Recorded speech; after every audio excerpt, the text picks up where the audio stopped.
there were 17 features. If you were going to call out like your favorite ones that came out this year, is there any that for you really were like, yes, that's like this changes the game, or whether, and this could be like this changes the game for everybody, or this is just something I'm going to use all the time, even if nobody else cares. Like it was really exciting for me. Oh, I'm definitely a good person for this. I mean, you can see it just on my own website, nerdy.dev, where I've got view transitions and scroll-driven animations, and they're progressively enhanced. So if you come from a browser that those aren't there, it's no big deal. So I find myself using a lot of this stuff right away. There are certain features that were like less exciting than others. But okay, so in terms of what of the 17 features are the best, it's so hard to prioritize them. But I mean, scroll-driven animations, I love them so much. Mm-hmm. I use them all the time, and they go really well with scroll snap. So I'm a scroll snap connoisseur, and so now I love that I've got scroll-driven animations that can sort of bring life into the interaction. The scroll snap events, even though that's JavaScript, those have been really handy. And then view transitions, I use those all the time too. You get quick, really nice-looking animations for like demos and stuff with just wrapping a simple DOM modification with a function, and all of a sudden you get these pseudos. It's really cool stuff. For DX, I mean, is nesting, some of the updates to nesting are in there, so it took out some of the the light dark function I use the crap out of when I'm playing around these days. I love that one. Oh yeah, so smooth, so quick. But I also like color scheme, so it's like I'm tied into that world. Paint order seems to be resonating with a lot of people, which is funny.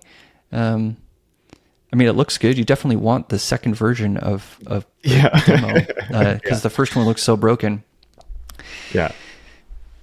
But we've lived so long without it, so it's like whatever. I don't know. Yeah, I think it's one of those things that people didn't use a lot of stroke on text anyway, so the paint order never really came in. But now maybe we'll see it more because we can fix it. We'll see what happens. I remember the first time. What happens. I mean, ages ago, when the first time I did something for a stroke on text, and it was just, you could even see some of the characters, the way, like, I can't say it was the R, like part of the R was like completely disconnected, like the leg on it or whatever had like a stroke around just the leg or something. Yeah. You're just like, what's going on? I don't understand how this font was created. Yeah, I find it interesting with a few of them just because, like, when I was looking through the list, I was like, some of these are things that I think, like, obviously with scroll-driven animations, like, it's so easy to just be like, look at this, it looks amazing, and, like, it's so cool that it's opening up.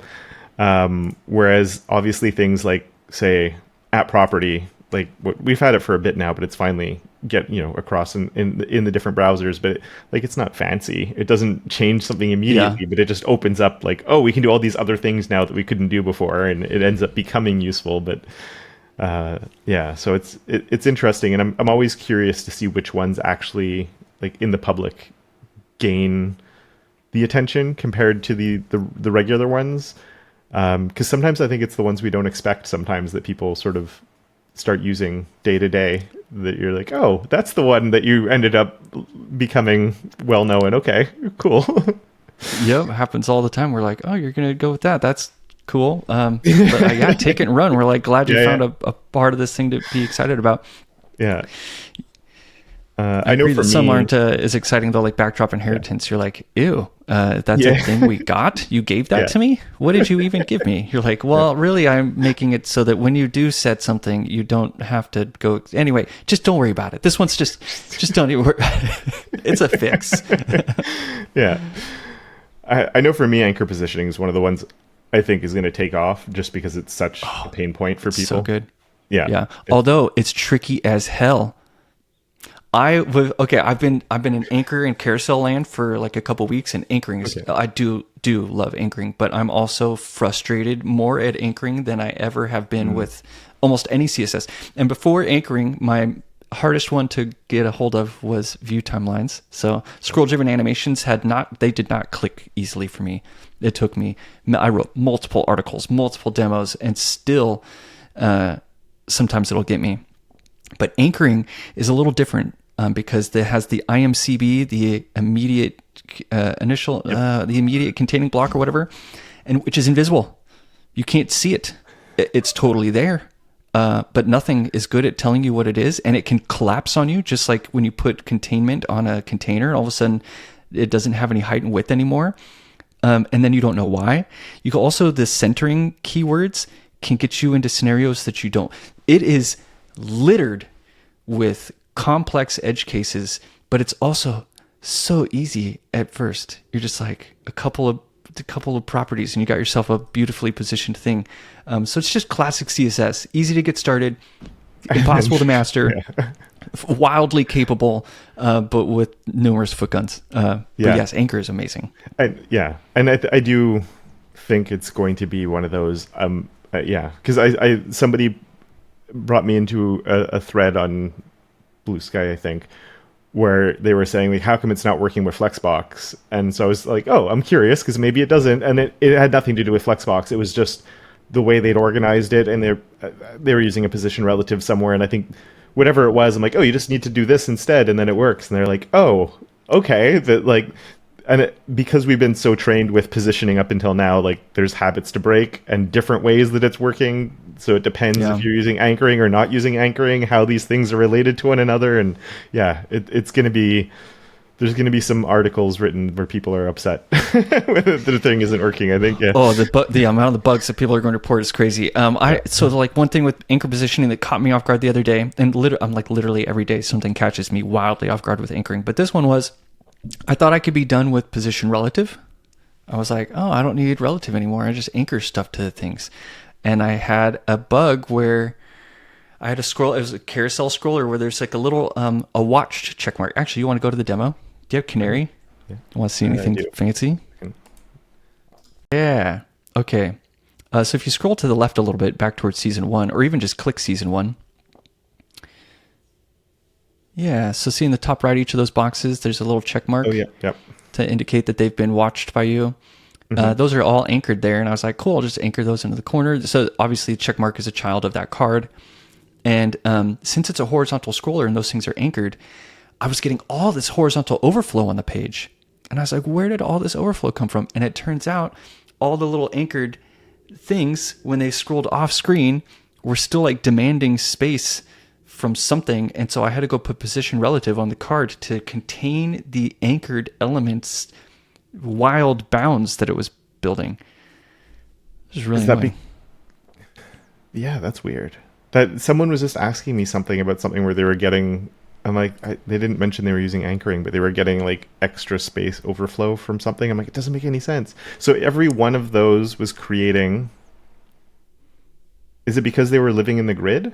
And so it was making extra it wasn't making columns there for it was them. Just using it was more space. It was like they were unbounded. It was like they were unfettered, anchored elements inside a scroller, and it was just they're containing boxes that they needed to do this in. We're building up some sort of space and dimensions that then caused a bunch of shenanigans.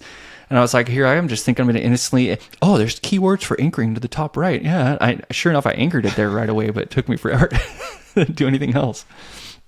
This demo is really fun though. So those season titles are generated by CSS. They don't have an HTML element. Also, if you use the arrow keys, they operate like arrows because they are a marker created for the first item in a series for each chapter. So it's like each chapter's 10 episodes. The first one gets a class on it, and then I generate markers for this scroller based on those classes. And the browser says, okay, well then here's those elements, and then I can anchor them to the top left. I can style them however I want. I can put content inside of those markers. Anyway, it's really cool stuff. How does the keyboard interaction work?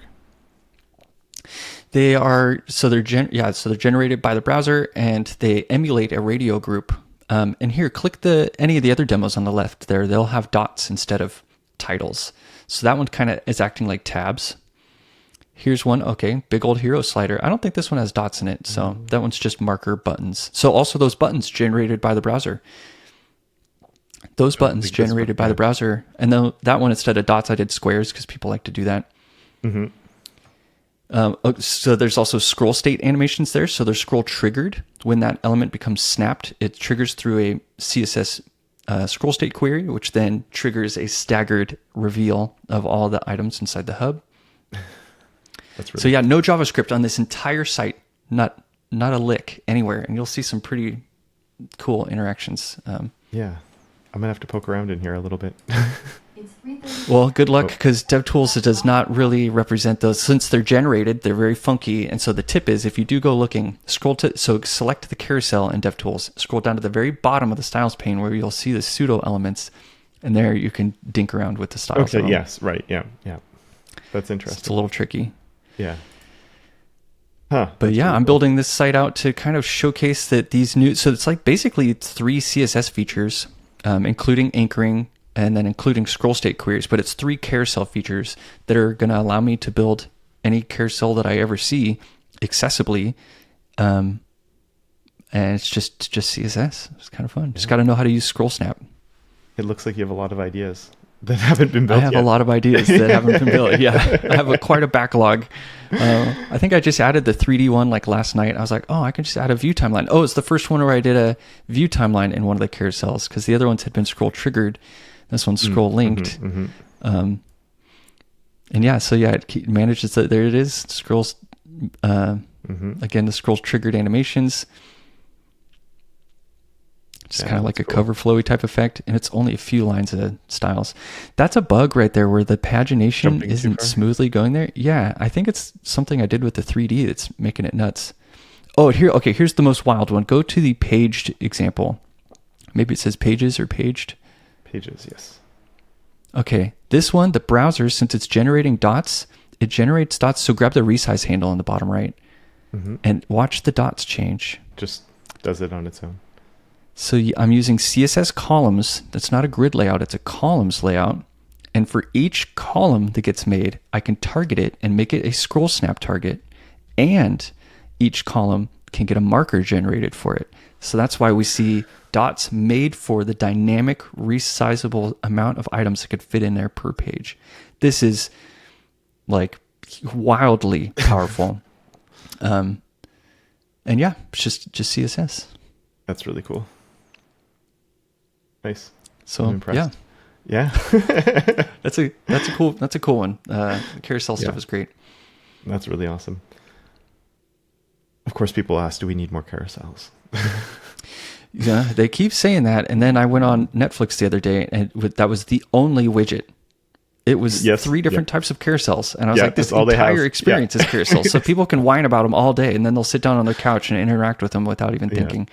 I think it's different when you're on, like if it's, say, a quote unquote app experience versus like a website where all of a sudden you have like, I think when people think carousel, they think of the hero carousel on some like I put in marketing there, website, the slider. right? Yeah.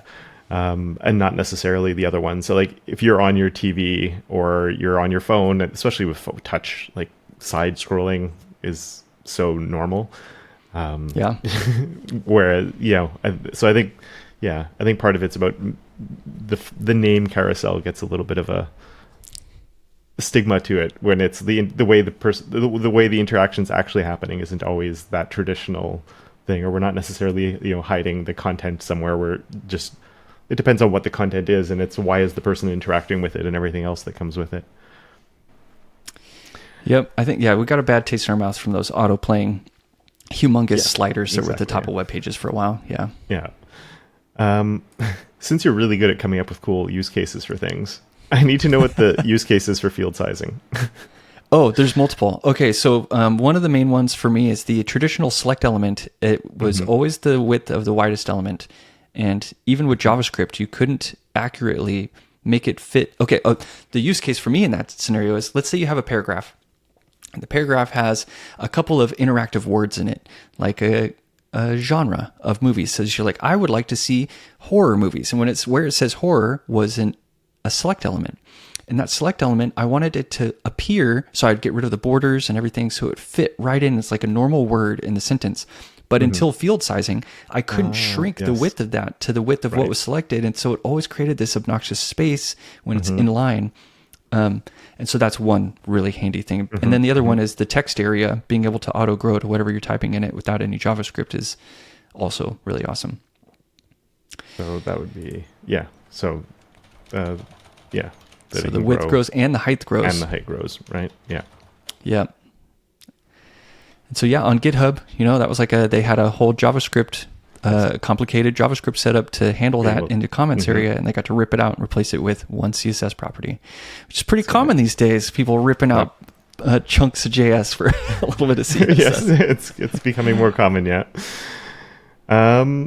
Is there anything else in here that I wanted to specifically talk about? Because the field sizing one, I was looking at it at first and I was like, but I do, especially with the selects, and I kept seeing that as like an option. I'm like, but why would I want it to fit the text inside? But what you said makes a lot of sense. So yeah, it's also like when you have a really long option in there that's next to short ones, that it gets also really obnoxious. Even on my website, nerdy.dev, in mobile, in the top left, I have a drop-down menu.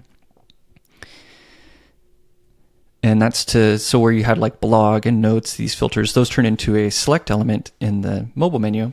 And that select element, I need it to fit in the nav and look pretty. There you go. I want the arrow to sit to the right of the word. Right. Simple enough, right? No, not without field sizing. Without field sizing, I have to guesstimate how many characters, and it's always wrong, which means either the word is cut off and the arrow is sitting there, or the arrow is really far away. But with field sizing, the arrow is always perfectly sat next to the word. Yeah, that's a good example. Cool. The other thing too about the side nav there, it's using interpolate size. Oh, not this, not on nerdy.dev, but on the CSS wrapped one. Yep. That expando collapse. So that's dog fooding, all sorts of stuff. So not only is there scroll driven animations highlighting them, it's using interpolate size, so that way you can animate open and close. That's why you see it. Yep. Yeah, because that's just a summary details. And then it's also using starting style. It's also using the new details content pseudo element. And so it's like a lot of those first few things in that list are being used on the page you're on in a progressively enhancing way, which is kind of cool. Yeah, it is. The stylable details, and people have been and the asking exclusive for that for so accordion. long. That's why only one is open at a time. Yep. And that's such a when that got added, it was like, oh, that was easy. There's nothing, for anyone who doesn't know, you just give them all the same, you have the details, give them all the same name, and then only one of them will be open at a time. So it's it's it works so out cool. really well. Yeah. Actually, I also wanted to ask how you decided to components made sense. For the ones that are in developer experience, I was surprised that the popover API was in here. I guess it's something that doesn't directly, impact the user. It's more about how we develop that thing. But I guess I was just like, oh, I'm surprised the popover and the starting style weren't thrown in interaction. Not that it's a big deal, but I was just curious if you had any insights. Yeah. I have some. So a lot of those groupings were done by me, and they were different groupings to begin with. And as we kept building the site, I kept changing them. We also ripped out, by the way, like 7 features that didn't get added because they didn't make it in 2024. They're gonna make it in January 1 of 2025. Oh no! which by the way, 2025 January, expect like one of the biggest drops of CSS stuff in a while. So, do we have any excited for that? The select element, customizable select is dropping. The carousel work is dropping. Text box trim is dropping. Yes. And I think there's one more, maybe advanced attribute. You know how right now you can't take a data attribute and concatenate it with something else in CSS? Soon you'll be able to. January is going to be pretty hot. Cool. Yeah. Speaking of things that will probably sort of go under the radar, but end up getting wide use, I think that the text box trim stuff is going to just be part of the normal. We use that all the time without thinking about it too much. Yeah, it's just such a quality of life. I can just fix all of these alignment issues that I've been suffering instantly. Seriously, all my buttons, all my tags. There's so many different use cases that are really nice. Just magic numbering the different padding top and bottom on a button. It'll be history. Yeah, I can't wait till that's history. People will be like, why'd you do 2 rem, 1 rem? And you're like, back in my day. But to answer the question, I think developer experiences ended up being kind of a catch-all. And it was just if it wasn't user facing, a user doesn't know if it's a popover or not. They don't really care. so that was kind of the reasoning there. It's like, this is more for developers. It's easier for us to put things there. We now have a space for these overlay experiences. It's just like, it's easier on developers. Users will get things like accessibility out of it, and there's lots of great gains for users in it too, but users aren't asking for popovers. Would you add a popover in this? They might say like, add an animation to this, component or whatever, but Yep. yeah. Yeah, and Funny. Since we're on the developer experience one, actually, with the changes to nesting that were made. So if people don't know, so when nesting first came out, okay, I'll ask because I remember any rules were hoisted or reverse. The other way around. Any normal rules would go above Any nesting. Yeah. any nesting. So if you had any rules in there, even if it was like a media query in the middle, the rule underneath it would end up. No, the rule in the media query would win because it would get put down at the bottom. Right. Yeah, the order of things would change. The order of things would change from inside. appearance, and so if you were counting on the fact that I wrote it after the media query, it should be this. Yeah, that wouldn't be true. But it wouldn't be true, and it is now. Was it originally done the other way for technical reasons, and then there was a solution that came up, or was it a decision that was made that then got, people were like, this isn't how we actually write CSS, so we want you to change it? This was this was a really early idea in the nesting syntax. Talking with Tab about it, I'm pretty sure Tab just did what Sass did, and also one of the technical limitations was the CSS-OM, and that's why this is called CSS-OM nested declarations. Is all of the nesting has to get represented in a tree or in an object, and to have these sort of ephemeral nested groupings that, like, if you think about it, right, you had some styles, then some nesting, and then some not nesting. It's just like, how are they going to represent that in an object? And so essentially what they do is they wrap it in an and. That's the hotkey. Yes. Yep. And so once they just were like, well, we'll just do this on behalf of users. That way their visual order can make sense. It's kind of like when you write a nested media query and then you don't specify what's your nesting again. It just sort of inherits with the and in there. You're just doing the same thing there. It was requested at the beginning that it should work the way that it does now, but the limitation was there. They were like, basically it got brushed aside early on because people don't do that. People don't do that. It's not there, but people don't do that. And then all of a sudden, like, even Alan Stearns, who's like one of the main folks on the CSS working group, goes and scrubs the Adobe Sass style sheets, and he's like, oh, people do that. he's like, it's not even in there just a couple times. Like, it's all over this. And they wanted to correct it. And so it's nice that they corrected it. They've been doing more changes too. Like, another one has been the inability previously to nest pseudo elements with pseudo states. Yes. That's also fixed. So those will be able to work as you expected. Yeah. Oh, that's good. Yeah. And that one's coming out. That one came out because Carousel and Select both needed it, where you've got these pseudo elements that are new and special with lots of new pseudo states, and people are nesting. They're like, oh, I'm going to nest my way. And then all of a sudden they're like, hey, this doesn't work. And it was dumb that it didn't work, and now it'll work. Oh, that's awesome. That's good. Because that was just that one thing we were like, why isn't... It was frustrating when that wouldn't work, yeah.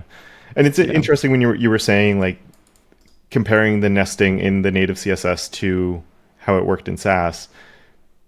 And I think there's, like, the mental shift there a little bit, because in Sass, it's compiled to something else, so it makes sense that they pull it out and then have to build something. And I never questioned it when it was there, but and I've used Sass for a decade or a long time now anyway, and it was never a thing that I thought about. It was just like, that's how it works. And then as soon as it was in native CSS, I'm like, this is stupid, why is it working this way?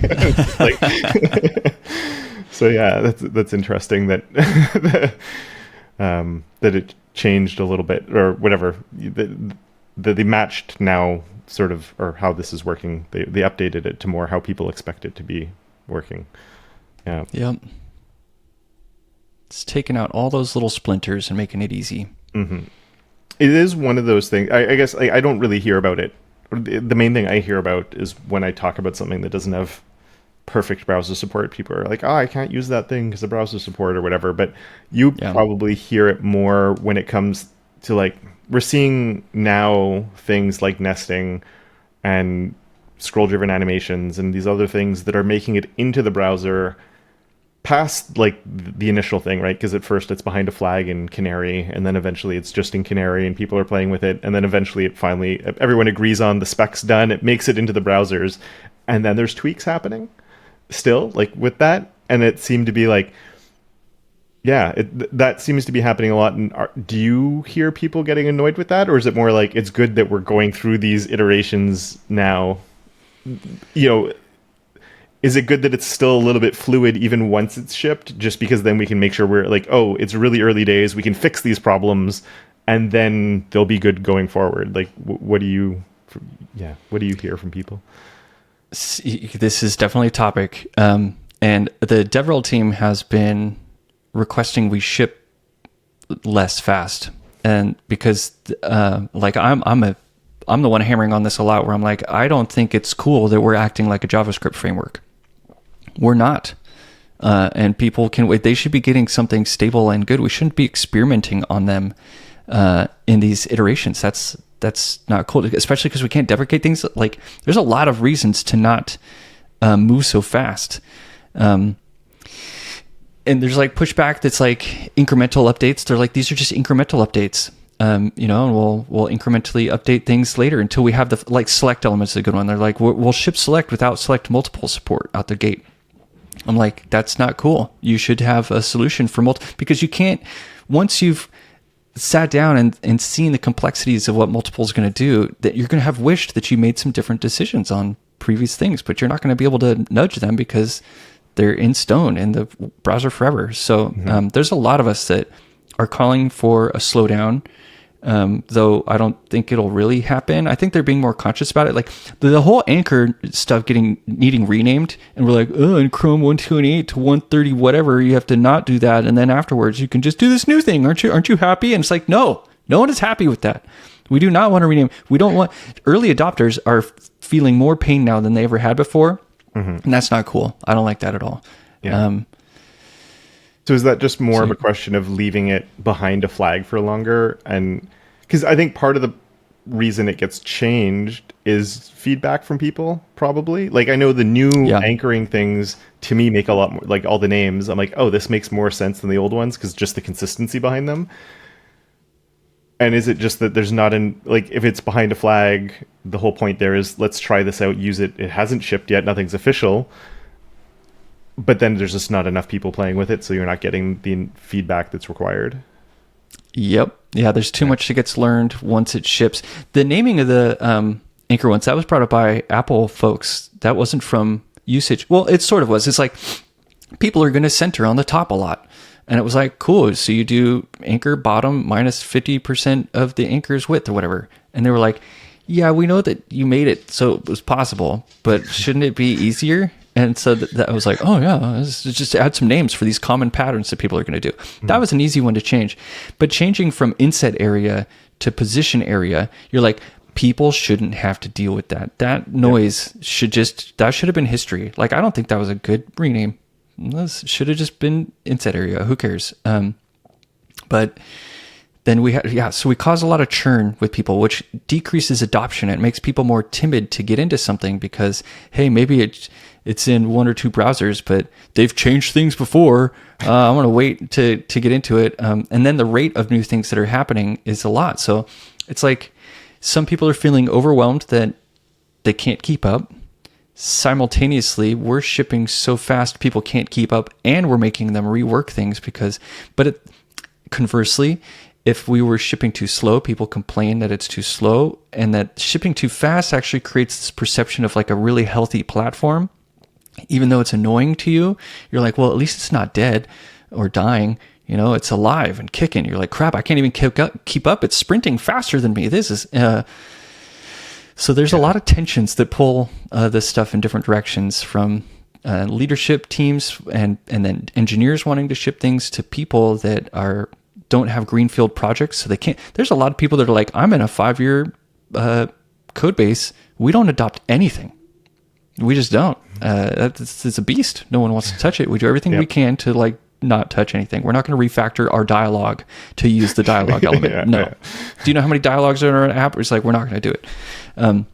So yeah, this is a very tough and conversation topic that's very forefront of our minds. Is we wanted to reduce how much noise we put in there. Like, we didn't want to put experimental features in CSS wrapped. Actually, we wanted to, but we felt that it would do a disservice to folks who are already feeling overwhelmed to feel more overwhelmed.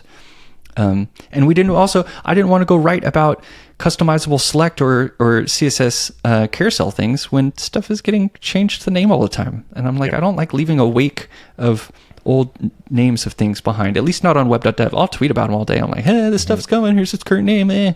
That's temporary, but yeah. It's a good question though, dude. I ran into that problem with the anchor positioning article on, I don't know if it was web.dev or the Chrome for Developers blog. One of the two of them. That's also confusing, isn't it? Do you know what the difference is? Yes. No, I don't.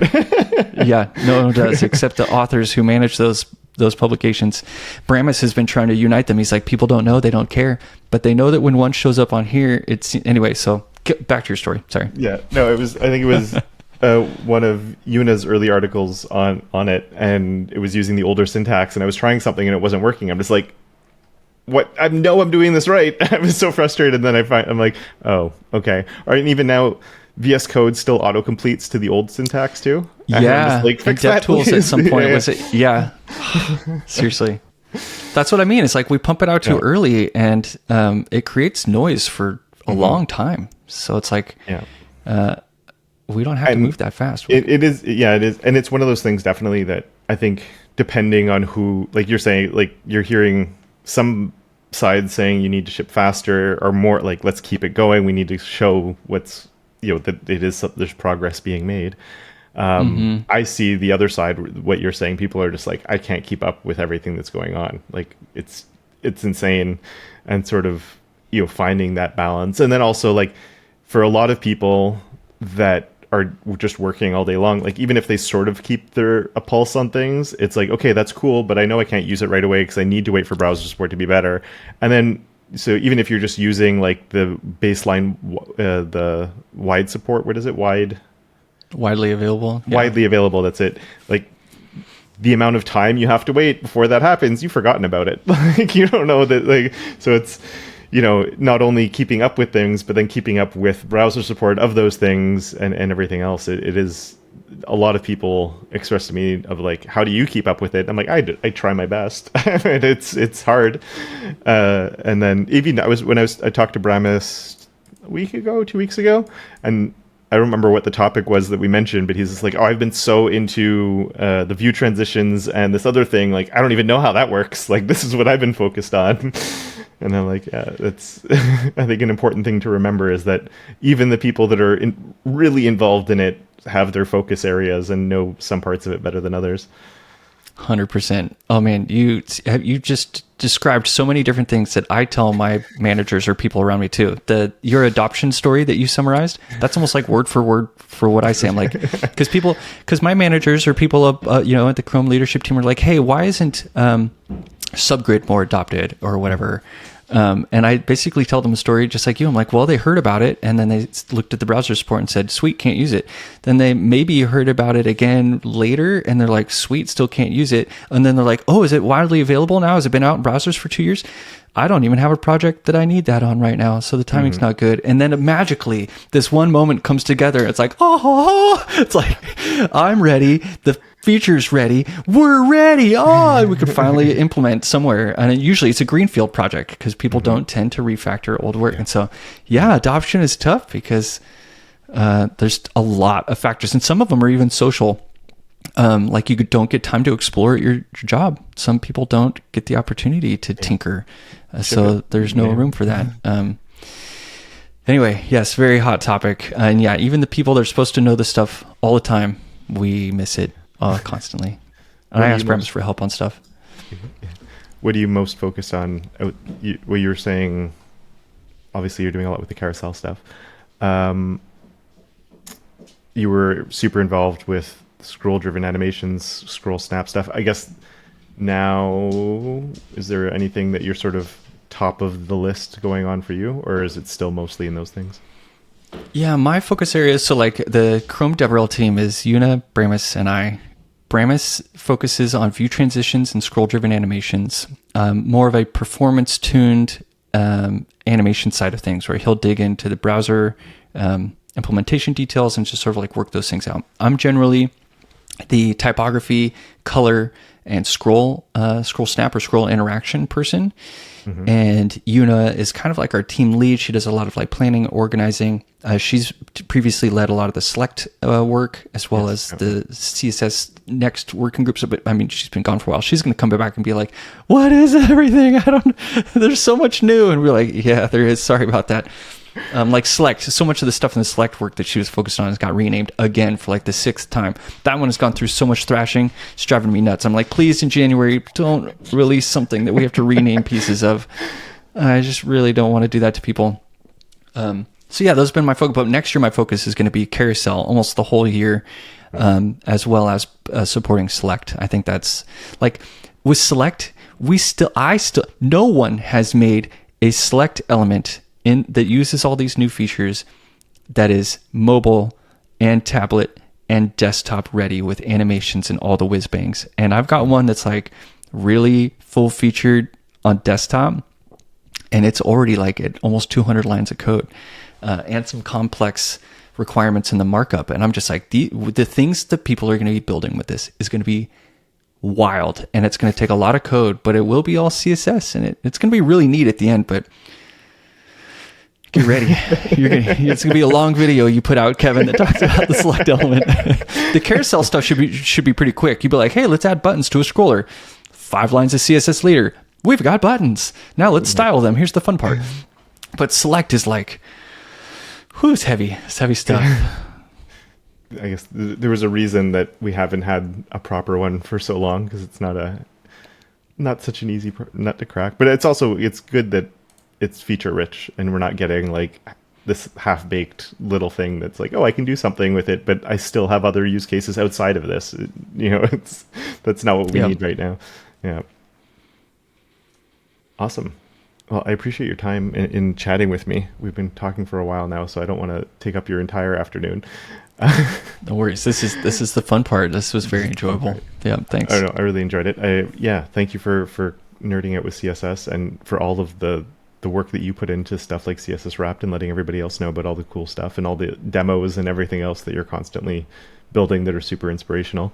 And there we have it. Once again, a huge thank you to Adam for his time in having this conversation with me. Really enjoyed it. And if there was anything we talked about along the way, or just you want to follow Adam and the stuff he's up to and all the cool demos and other things that he's constantly sharing, links to everything, once again, are in the show notes down below to everything he's doing and all the different things we talked about along the way here. And thank you very much for listening as well. And of course, until next time, don't forget to make your corner of the internet just a little bit more awesome.